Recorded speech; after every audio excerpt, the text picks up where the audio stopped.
اتنا بڑا آدمی، ایک مرتبہ صحابی کی جو مستجاب الدعوات تھے، حلال کھانے کی وجہ سے اللہ نے ان کے اندر یہ صفت پیدا فرما دی تھی، وہ مستجاب الدعوات ہو گئے تھے۔ عمر فاروق رضی اللہ تعالیٰ عنہ سے ایک مرتبہ ان کی انبن ہو گئی۔ عمر فاروق رضی اللہ تعالیٰ عنہ وہی کے وہی بیٹھ گئے، اور عمر فاروق رضی اللہ تعالیٰ عنہ نے ان سے فرمایا کچھ بھی کر لو، آپ خدا کے واسطے میرے لیے بد دعا نہ کرو۔ عمر فاروق سمجھتے تھے اگر اس نے بد دعا کر دی تو میری تباہی میں کوئی شک نہیں ہے۔ بہت خوشامد کی اور یہ فرمایا جو چاہو سزا دے لو، جو چاہے بدلہ لے لو، لیکن خدا کے واسطے میرے لیے بد دعا نہ کرو۔ بزرگ بھائیو، یہ خاص صفت ہے حلال کھانے کے اندر۔ اگر ہم بھی حلال کھانے کو اپنا طریقہ بنا لیں، جب بھی کھائیں حلال کھانا کھائیں، چاہے چٹنی سے کھائیں، حلال کھائیں، تو اللہ تبارک و تعالیٰ یہ صفت ہمارے اندر بھی پیدا فرما سکتا ہے۔ تو میں گاؤں والوں سے گزارش کروں گا ہم یہ طے کریں، یہ عزم و صمم کریں کہ انشاءاللہ جب بھی کھائیں گے حلال کھائیں گے اور دوسروں کو بھی حلال کھلائیں گے، اس لیے کہ حرام کھانے سے دعا قبول نہیں ہوتی۔ ایک شخص گزرا ہے حجاج بن یوسف، بہت بڑا ظالم شخص تھا۔ اس کا طریقہ یہ تھا جو بھی عالم اس کے پاس آتے، اس کی بستی میں آتے، ان کی دعوت کر دیتا اور ان کو حرام کھانا کھلاتا۔ جب ان کو حرام کھانا کھلا دیتا تو کہتا ہمیں ان کی بد دعا سے بچ گیا۔ بزرگوں بھائیو، یہ ہے حرام کھانے کا اثر، اس لیے ہمیں حرام کھانے سے بچنا ہے۔ یہ بات درمیان میں آ گئی، بات چل رہی تھی سود کی۔ آج ہم مسلمان ہوتے ہوئے سود سے نہیں بچ رہے ہیں۔ ایسا لگتا ہے گویا کہ یہاں دنیا کے اندر ہی ہمیں رہنا ہے، دنیا سے جانا نہیں ہے۔ بزرگوں بھائیو، دنیا سے جانا ہے، اللہ کے سامنے منہ دکھانا ہے۔ اگر ہم اس حال میں اللہ کے پاس چلے گئے، جو اس وقت ہماری حالت ہے، نہ ہم نماز پڑھتے، نہ زکوٰۃ دیتے، نہ روزہ رکھتے اور نہ صدقہ خیرات کرتے۔ یہاں تو الحمدللہ گاؤں والے تو ماشاءاللہ خوب صدقہ خیرات کر رہے ہیں۔ میں عام بات کر رہا ہوں، عام مسلمان نیک عمل نہیں کرتے تو ان کا عمل قرآن کریم پر کہاں ہے؟ قرآن کریم میں تو یہ بات ارشاد فرمائی گئی، جو قرآن کریم پر عمل کرے گا وہ ہدایت پر ہوگا، اسی کو عزت ملے گی، اور جو قرآن کریم پر عمل نہیں کرے گا اس کو عزت نہیں ملے گی، وہ ذلیل و خوار ہوگا۔ ایک واقعہ میں آپ کو اور بتلاتا ہوں، ذرا دھیان کے ساتھ سنیں، ماشاءاللہ لوگ پوری توجہ کے ساتھ سن رہے ہیں۔ دارالعلوم دیوبند کے اندر ایک بہت بڑے استاذ تھے، صدر المدرسین کے بڑے تھے، ہیڈ تھے، حضرت مولانا محمود حسن دیوبندی رحمت اللہ علیہ۔ ان کا واقعہ سناتا ہوں۔ حضرت مولانا محمود حسن دیوبندی رحمت اللہ علیہ اس وقت تھے جب انگریزوں کا یہاں تسلط تھا، ان کا اقتدار تھا۔ علماء کرام اور خاص طور پر وہ یہ چاہتے تھے کسی طریقے سے انگریز ہندوستان سے چلا جائے۔ انہوں نے بڑی کوشش کی، علماء نے اور عوام نے سب نے کوشش کی اس انگریز کو وہاں سے بھگانے کے لیے، جنگ آزادی حاصل کرنے کے لیے۔ تقریباً 50,000 علماء شہید ہوئے ہیں۔ یہ تو صرف علماء کا معاملہ ہے۔ عوام انہوں نے کتنی قربانی دی ہے اللہ ہی جانتا ہے۔ جانی قربانی بھی انہوں نے دی اور مالی قربانی بھی انہوں نے دی، اور انگریزوں سے آزادی حاصل کی۔ الغرض حضرت مولانا محمود حسن دیوبندی رحمت اللہ علیہ، انہوں نے ایک تحریک چلائی تھی، تحریک ریشمی رومال کے نام سے۔ اس میں یہ کرتے تھے، کسی کے پاس خط لکھتے تھے تو کپڑے پر وہ خط لکھ کر بھیجا کرتے تھے۔ وہ ریشمی کپڑا ہوتا تھا اور اس میں خط لکھا کرتے تھے۔ بہرحال انہوں نے خود بھی کوشش کی، اپنے شاگردوں کو دوسرے ملکوں میں بھیجا۔ مقصد یہ تھا ہندوستانی اندر سے انگریزوں پر حملہ کریں اور باہر کی حکومتوں کو اس کے لیے تیار کر کے باہر کی حکومتیں باہر سے انگریزوں پر حملہ کریں۔ اس طریقے سے انگریز اس کے ہندوستان سے قدم اکھڑ جائیں، یہ ان کی کوشش تھی۔ حضرت مولانا رحمہ اللہ وہ دیوبند سے تشریف لے گئے، ہندوستان سے مکہ المکرمہ تشریف لے گئے۔ وہاں اس وقت میں ترکوں کی حکومت تھی۔ ان کا مقصد یہ تھا کہ ترکوں سے جا کر کے، وہاں کے حکام سے جا کر کے گفتگو کی جائے اور ان کو انگریزوں پر حملہ کرنے کے لیے ابھارا جائے۔ وہاں پہنچے، ترکی حکام سے بات بالکل مکمل ہو گئی، لیکن کسی اپنے ہی نے ان کا راز فاش کر دیا اور انگریز کو معلوم ہو گیا کہ محمود حسن دیوبندی ہمارا باغی ہے، ہمارا مخالف ہے۔ مکے کے اندر حکومت شریف کی تھی جو انگریزوں سے ملا ہوا تھا۔ انگریز نے کہا شریف سے کہ محمود حسن دیوبندی کو اور اس کے ساتھ جو لوگ ہیں ان کو گرفتار کر کے ہمیں دے دیا جائے۔ شریف مکہ نے ان کو گرفتار کر لیا۔ ان کے ساتھ میں حضرت مولانا حسین احمد مدنی رحمت اللہ علیہ بھی گرفتار ہوئے۔ تقریباً 8-9 لوگوں کو گرفتار کر لیا گیا اور ان کو گرفتار کر کے مالٹا کی جیل میں ڈال دیا گیا۔ تقریباً 3-3.5 سال بڑی مشقت کے ساتھ انہوں نے جیل کاٹی اور 3.5-4 سال کے بعد میں وہاں سے رہا ہوئے، اور رہا ہونے کے بعد ہندوستان تشریف لائے، اور ہندوستان آنے کے بعد میں دیوبند تشریف لائے، اور دیوبند میں آنے کے بعد میں ایک مجمع کو خطاب کرتے ہوئے بولے۔ یہ بات ذرا سننے کی ہے چودھری صاحبان، اس بات کو ذرا سنیں دھیان کے ساتھ۔ انہوں نے فرمایا میں نے جیل کی سلاخوں کے پیچھے بہت غور کیا، بہت سوچا۔ ایک وقت وہ تھا کہ مسلمانوں کی حکومت دنیا پر تھی، اسلامی جھنڈا دنیا پر لہرایا کرتا تھا، مسلمان باعزت تھے۔ آج کیا ہو گیا ہے؟ معاملہ پلٹ گیا ہے۔ آج مسلمان ذلیل و خوار ہے۔ دنیا کے اندر کتے بلی کی حیثیت ہے، اگر حیثیت نہیں ہے تو مسلمان کی نہیں ہے۔ آخر اس کی وجہ کیا ہے؟ انہوں نے فرمایا میں نے بہت غور کیا، غور کرنے کے بعد میرے ذہن میں 2 باتیں آئیں جس کی وجہ سے آج مسلمان انتہائی پستی میں ہے، ذلیل ہے۔ مائیں بہنوں سے بھی گزارش کرتا ہوں وہ بھی دھیان کے ساتھ سنیں، اور چودھری صاحبان جہاں تک میری آواز پہنچ رہی ہے وہ بھی ان کی اس بات کو دھیان کے ساتھ سنیں۔ انہوں نے فرمایا 2 باتیں میرے ذہن میں آئی۔ نمبر 1، مسلمانوں کا قرآن کریم کو چھوڑ دینا۔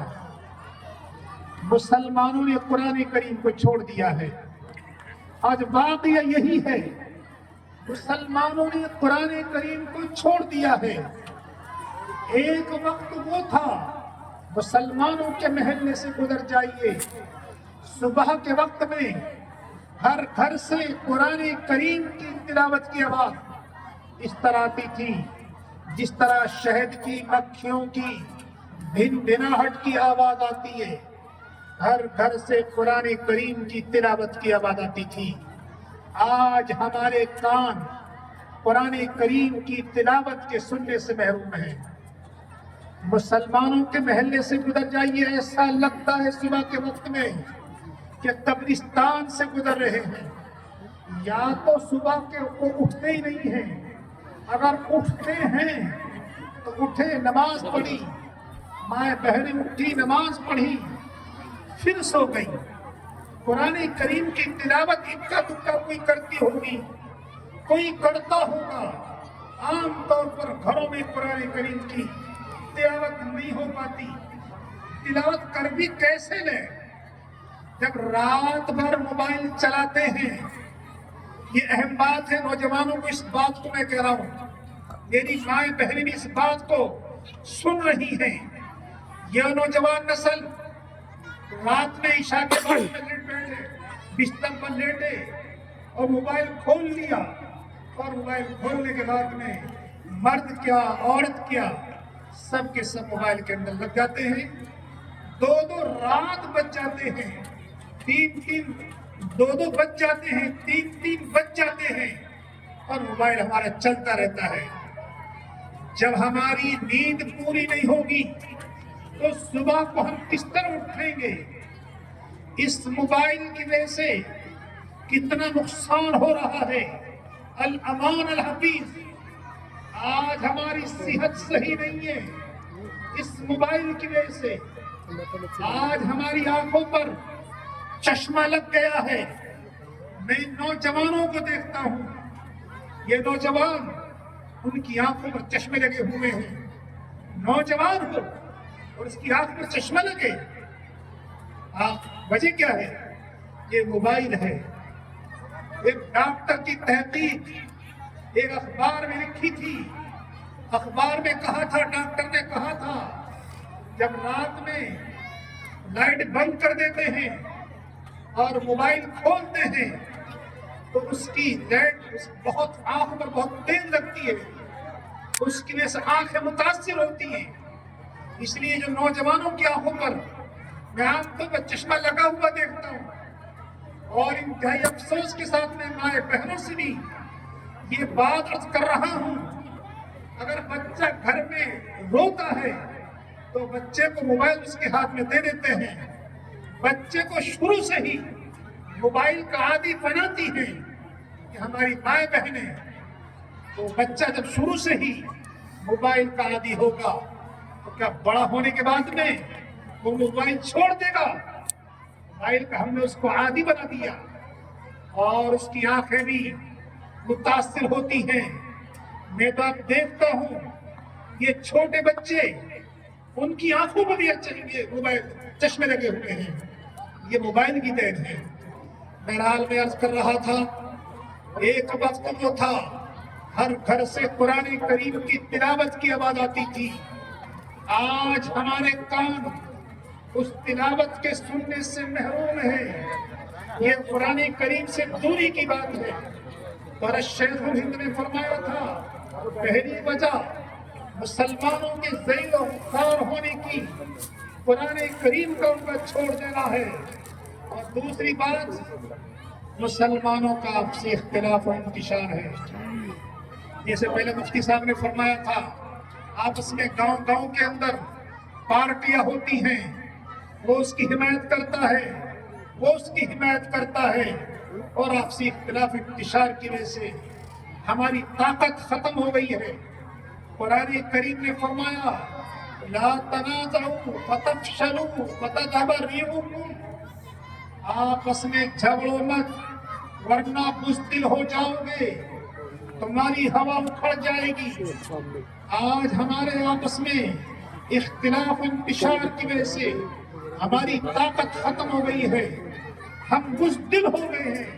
میرے محترم بزرگ بھائیو، حضرت شیخ الہند نے فرمایا تقریر کرتے ہوئے، ان دو باتوں کی وجہ سے آج مسلمان ذلیل اور خوار ہے۔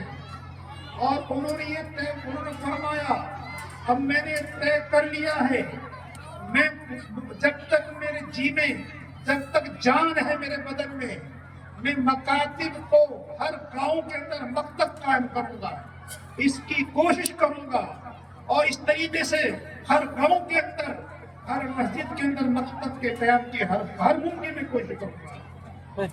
آج یہ مدرسے اور یہ مکتب یہ دینی چھاونیاں ہیں. جس گاؤں کے اندر مدرسہ ہوگا مکتب ہوگا وہاں کسی کی مجال نہیں ہے جو اپنا غلط طریقہ پھیلا سکے.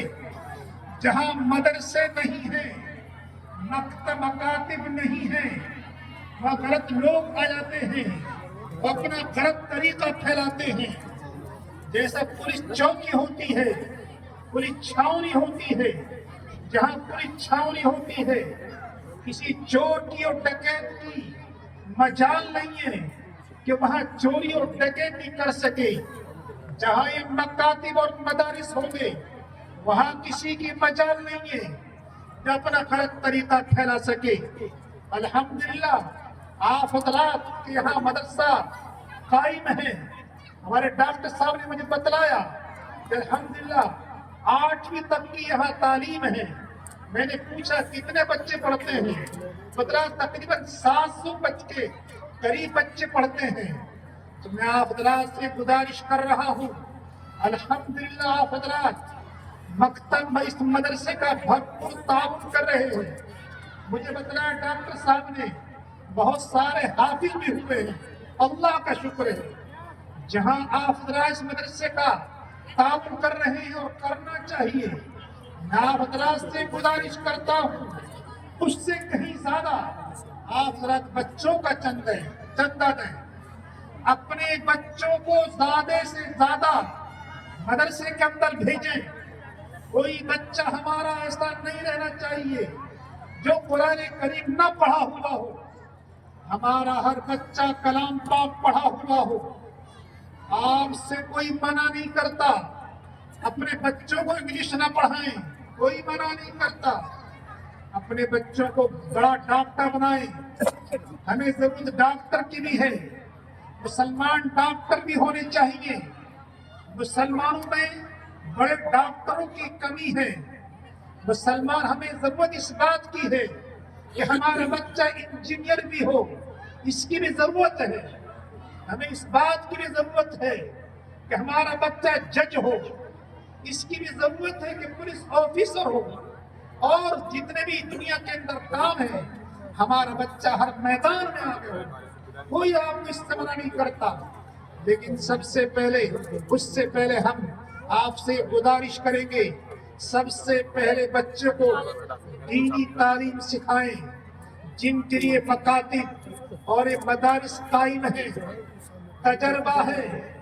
جو بچہ بچپن میں کلام پاک پڑھ لیتا ہے مکتب میں کلام پاک پڑھ لیتا ہے اس کے دل میں قرآن کریم اتر جاتا ہے. وہ کسی بھی ماحول میں جائے وہاں کے ماحول سے متاثر نہیں ہوتا. آج ہمارے بچے بچیاں یہ بات میں بڑے دکھ کے ساتھ آپ کے سامنے عرض کر رہا ہوں ہمارے بچے بچیاں ہمارے ہاتھوں سے نکل رہے ہیں دین سے پھر رہے ہیں. یہ وہی بچے اور بچیاں ہیں جو مکتب میں پڑھنے کے لیے نہیں آئے. ان کے والدین نے ان کو مکتب میں پڑھنے کے لیے نہیں بھیجا مدرسے میں پڑھنے کے لیے نہیں بھیجا. یہ وہی بچے بچیاں ہیں جو دین سے پھر رہے ہیں. میں گزارش کروں گا اگر ہم نے یہ طے کر لیا کہ انشاءاللہ ہم سب سے پہلے اپنے بچوں کو دینی تعلیم سکھلائیں گے تو اس مجلس کا مقصد حاصل ہو جائے گا. میں آپ حضرات سے یہی کہنے کے لیے یہ درخواست کرنے کے لیے آیا ہوں کہ خوب بچوں کو پڑھاؤ لیکن سب سے پہلے دینی تعلیم سکھلاؤ. اللہ سے دعا کریں اللہ تبارک و تعالی ہمیں قرآن کریم کی تعلیم 5 منٹ کرنے کی توفیق نصیب فرمائے اور ان اکابر کا ان مدارس کا ان اساتذہ کا بھرپور تعاون فرمائے.